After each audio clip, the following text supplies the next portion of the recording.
de tempos em tempos, durante o restante da permanência de Jesus na Terra.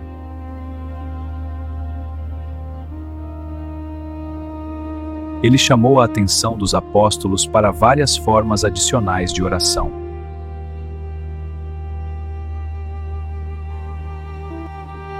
Mas fez isso apenas para ilustrar outros assuntos.